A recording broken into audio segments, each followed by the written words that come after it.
नमस्कार.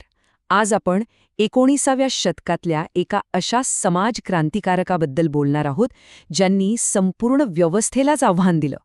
त्यांचं नाव होतं ज्योतिराव फुले. जरा विचार करा, एक असा समाज जिथे काही माणसांना जनावरांपेक्षाही वाईट वागणूक मिळत होती. नाही, ही कुठली गोष्ट नाहीये, हे एक भयंकर वास्तव होतं. आणि याच वास्तवाच्या विरोधात एका माणसाने आवाज उठवला. तर मग चला पाहूया, फुले ज्या काळात जन्माला आले त्या पेशवाईच्या काळात जातीय व्यवस्था नेमकी किती क्रूर होती, किती खोलवर रुजली होती. हे नुसते नियम नव्हते, तर ही माणसाचं माणूसपणच हिरावून घेणारी शस्त्र होती. विचार करा, शिक्षण नाही, सन्मान नाही, फक्त आणि फक्त अपमान आणि शोषण. शूद्रांना रस्त्यावर थुंकण्याची सुद्धा परवानगी नव्हती. का? कारण त्यांची थुंकी सुद्धा विटाळ मानली जायची. किती भयंकर आहे. कधीकधी काय होतं ना, वैयक्तिक आयुष्यातला एक मोठा अपमान संपूर्ण समाजाच्या क्रांतीची मशाल पेटवतो. आणि ज्योतिरावांच्या बाबतीत अगदी नेमकं हेच घडलं. गोष्ट आहे 1848 सालची. 21 वर्षांचे तरुण ज्योतिराव मोठ्या उत्साहाने आपल्या ब्राह्मण मित्राच्या लग्नाच्या वरातीत सामील झाले होते. आपल्या मित्राच्या आनंदात सहभागी झाले होते ते. पण त्यांना कुठे माहीत होतं की पुढच्याच क्षणी त्यांच्या आयुष्याला एक कलाटणी मिळणार आहे. झालं असं की वरातीतल्या काही सनातनी ब्राह्मणांची नजर त्यांच्यावर पडली आणि ते ओळखले गेले. एका शूद्राने आमच्या बरोबरीने मिरवणुकीत चालावा हे त्यांना सहन झालं नाही. त्यांचा संताप झाला. हे शब्द एखाद्या तलवारीच्या वारापेक्षाही जास्त धारदार होते. या शब्दांनी ज्योतिरावांच्या मनावर एक कधीही न भरणारी जखम केली आणि त्यांना त्या मिरवणुकीतून अक्षरशः हाकलून देण्यात आलं. ते घरी परतले, पण त्यांचं मन अस्वस्थ होतं. अपमान, राग आणि दुःख या सगळ्या भावनांच्या गर्तेतून एका मोठ्या प्रश्नाचा जन्म झाला, की असं का? काही लोकांना जनावरांपेक्षाही हीन का वागवलं जातं? आणि याच प्रश्नाच्या उत्तरात त्यांच्या सामाजिक कार्याची ठिणगी होती. आणि त्या प्रश्नाचं उत्तर त्यांना सापडलं. ज्योतिरावांच्या लक्षात आलं की ह्या सगळ्या गुलामगिरीचं मूळ कारण अज्ञान आहे आणि यातून बाहेर पडायचं असेल तर शिक्षण हेच एकमेव शस्त्र आहे. आणि ह्या क्रांतीची सुरुवात कुठून झाली असेल? तर फक्त 6 मुलींपासून. हो, फक्त 6. 1848 मध्ये ज्योतिराव आणि त्यांच्या पत्नी सावित्रीबाईंनी पुण्यात मुलींसाठी शाळा सुरू केली. आणि ऐका, हा निर्णय फक्त भारतापुरता क्रांतिकारी नव्हता, तर तो जागतिक पातळीवरही मोठा होता. कारण त्या काळात जगातल्या अनेक मोठमोठ्या प्रगत देशांमध्ये सुद्धा स्त्रियांच्या शिक्षणाचा हक्क पूर्णपणे स्वीकारला गेला नव्हता. साहजिकच या कामामुळे समाजात एकच खळबळ उडाली.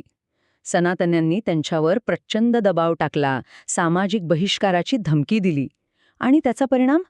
ज्योतिराव आणि सावित्रीबाईंना आपलं घर सोडून बाहेर पडावं लागलं. पण त्यांनी आपलं ध्येय सोडलं नाही. फुले फक्त शिक्षणावरच थांबले नाहीत. त्यांनी समाजाच्या आणखी एका मोठ्या समस्येवर बोट ठेवलं. त्या काळात विधवा स्त्रियांची अवस्था खूपच वाईट होती. त्यांच्यासाठी, त्यांच्या बाळांसाठी फुलेंनी बाल हत्या प्रतिबंधक गृह सुरू केलं. विचार करा, त्या काळात हे किती धाडसाचं आणि अविश्वसनीय पाऊल असेल. आता बघा, फुलेंच्या काळात इतरही समाजसुधारक होते.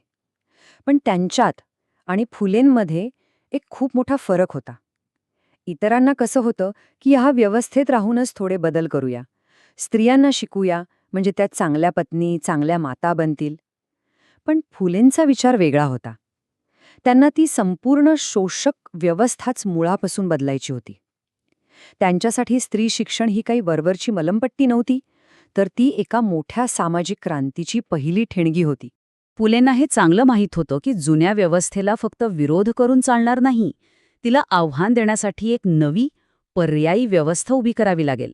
आणि ह्याच विचारातून एका नव्या समाजाची स्थापना झाली. त्या संस्थेचं नाव होतं सत्यशोधक समाज.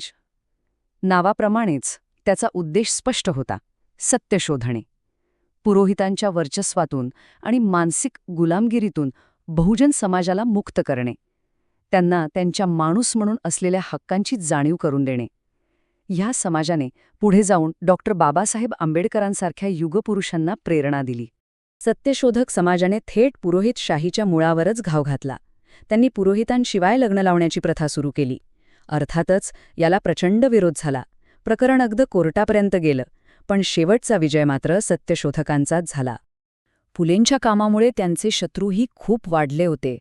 इतके की एकदा तर त्यांच्यावर मारेकरी पाठवण्यात आले. पण फुले त्यांना अजिबात घाबरले नाहीत. ते निर्भयपणे सामोरे गेले आणि हे शब्द बोलले. त्यांचा तो बाणेदारपणा पाहून ते मारेकरी इतके प्रभावित झाले की शस्त्र टाकून ते त्यांचे अनुयायी बनले. फुलेंचं काम फक्त जातीय प्रश्नांपुरतं मर्यादित नव्हतं, अजिबात नाही. त्यांनी शेतकरी, कामगार, स्त्रिया म्हणजे समाजातील प्रत्येक वंचित आणि शोषित घटकासाठी आवाज उठवला. शेतकऱ्यांच्या हक्कांसाठी तर फुलेंनी खूप नाविन्यपूर्ण मार्ग वापरले. 1889 मध्ये राष्ट्रीय काँग्रेसच्या अधिवेशनाबाहेर त्यांनी चक्क एका शेतकऱ्याचा 30 फुटी पुतळा उभारला. हा एक शांत पण खूप शक्तिशाली विरोध होता. आणि दुसरीकडे 1888 मध्ये जेव्हा ब्रिटिश राजपुत्र भारतात आले तेव्हा त्याला भेटायला ते स्वतः एका गरीब शेतकऱ्याच्या वेशात गेले. कशासाठी? तर राजेशाही थाटामाटात राहणाऱ्या त्या सत्ताधाऱ्यांना देशाची खरी परिस्थिती आरशासारखी स्पष्ट दाखवण्यासाठी. केवढं धाडस! त्यांचं कार्य खरंच अफाट होतं. म्हणजे बघा, त्यांनी अस्पृश्यांसाठी स्वतःच्या घरातला पाण्याचा हौद खुला केला. दुष्काळ पडला तेव्हा रोज 2000 मुलांना जेवू घातलं. विद्वांच्या केशवपणाच्या त्या क्रूर प्रथेविरोधात नाभिकांचा संप घडवून आणला. इतकंच नाही तर मुंबईतल्या कामगारांच्या हक्कांसाठीही ते लढले. त्यांचं संपूर्ण आयुष्य म्हणजे एका अविरत संघर्षाची गाथा होती. आणि त्यांच्या या महान कार्याची दखल कोणी घेतली? तर थेट जनतेने.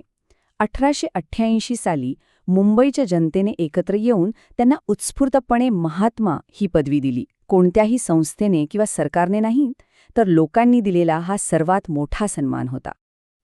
आयुष्याच्या शेवटच्या काळात सुद्धा त्यांची लढण्याची जिद्द काही कमी झाली नाही.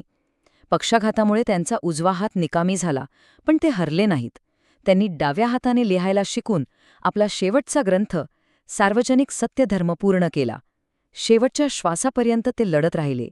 महात्मा फुलेंनी त्यांच्या काळातल्या अन्यायकारक सामाजिक साखळ्या तोडण्यासाठी आपलं संपूर्ण आयुष्य वेचलं.